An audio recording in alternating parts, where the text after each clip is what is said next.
We arrived bright and early, meeting up with Governor Mark Parkinson as he headed into his office. The governor got right to work preparing for a cabinet meeting. Before we go behind the closed door where the public is not allowed, let's meet some of his staff. We have a much smaller staff than I think people would anticipate. The entire governor's staff, I don't know the exact count right now, but it's somewhere between like 15 and 18 people. We don't have a staff of hundreds of people that are trying to figure all these things out. There are governors out there that have security forces that are larger than our entire staff. Office of the Governor, how can I help you? One of the only staff members the public meets is Larry Howell. We never lose track of the fact that when we pick up the phone, many of the people that are calling in, this is going to be their main contact with either the Sebelius or the Parkinson administration. Larry, like all the other staff, are not permanent state employees. They leave with each administration. Besides answering your calls, Larry also deals with the mail.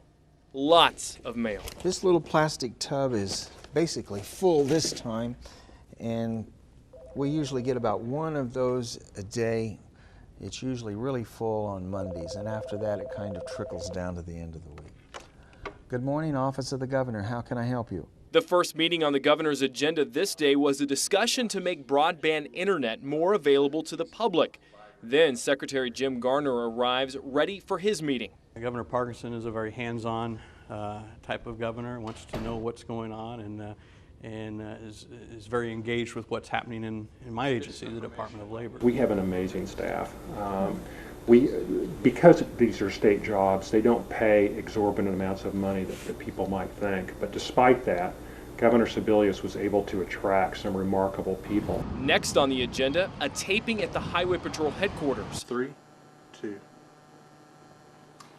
I've had a lot of people that have asked me. The governor's communication director, Beth Martino, explains the topic and helps the governor prepare for his close-up. We have to have a good team that knows all the ins and outs of that, and it's our job to help make sure that he is getting his point across, getting his message across to Kansas citizens, and that's what I was doing that day. That's what I try to do every day. Despite the size of our staff, I've never had people that are willing to help me with speeches and figure out strategy, and it's really been great. After that, then it's off to lunch at Cedar Crest with his wife Stacy. And then it was back to the Capitol for more meetings. During a normal day, dozens of people come in and out of the governor's ceremonial office. Sometimes the reactions vary a great deal, but they'll say, well, that can't be his desk because there's nothing on it. Well, he has another desk, as we emphasize, that is about 60 feet behind that door. So we get the okay to show his real desk. I'm not exactly a neat freak. After his last meeting is over, we jump on the governor's plane to head to Hutchinson for a highway dedication. With a Department of Transportation vest on, the governor gets the honor of unveiling the new highway sign via satellite to a DOT convention nearby. After about 20 minutes, we are off to the convention where the governor was asked to speak before the crowd. As we tried to make our way out, several people had to stop and talk. But as we were almost out, a woman from Hayes, a couple of hours away, wanted the governor to listen to her dilemma. When the governor goes out, people approach him and bring him ideas and concerns and their thoughts. And on that day, we had somebody who was pretty unhappy about something that approached us. The governor listened, and then Beth took over. The governor's role is really to just let them know that he's there to hear their concern, which I think he did. And I did go on to get her information to make sure that we followed up. With a couple of delays, we were only just a few minutes late getting back to Topeka.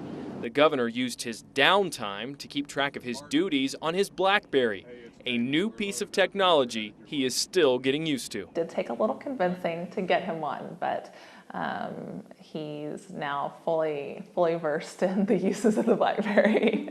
He often will say, well, I Googled this over the weekend, and have a topic in mind that he's been thinking about. So I think it's really great to have someone who is on board with all those things. That makes it a lot easier. To have the opportunity to serve as governor and Stacy First Lady of the state that we've lived in all our lives, it's really kind of a dream come true. Welcome. Nice to see you again. Stacy, you will be our tour guide today. Of course. Teacups of the First Ladies, and they're engraved in gold, and they're all different. Really? And I think I'll probably put a Starbucks mug in there. The governor's wife, Stacy, had her reservations about becoming First Lady and taking up residence at Cedar Crest.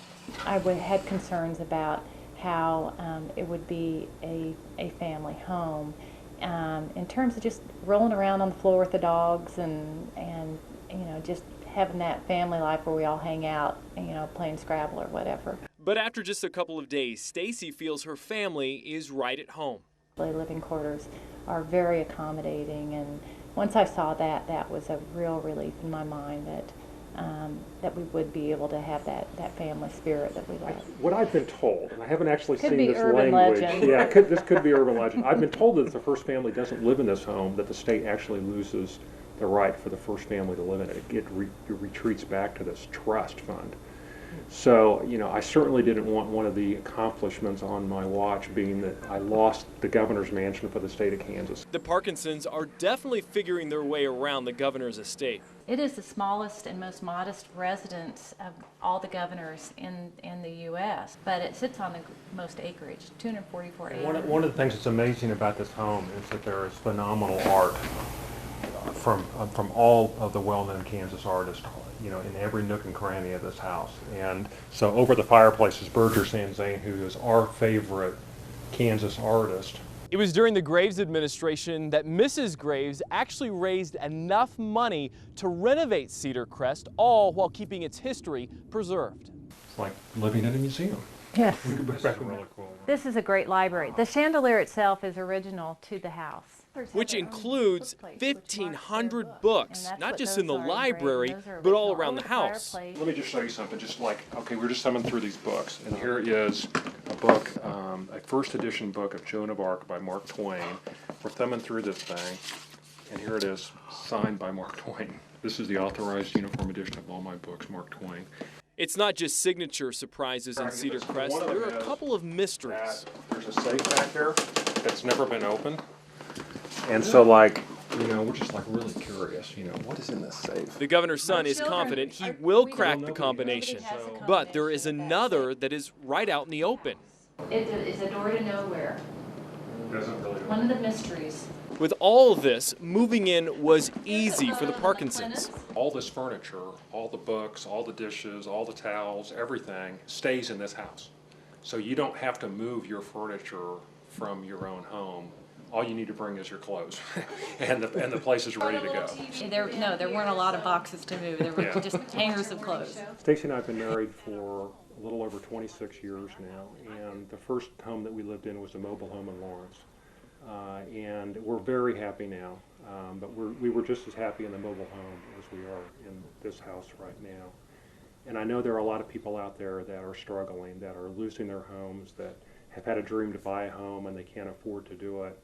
And I hope they don't see this piece and think, wow, those people, you know, think they're better than us because they live in this home. We're not any better than anybody else. We're just Kansans that found ourselves in a very fortunate position, and we're very privileged and honored to be here.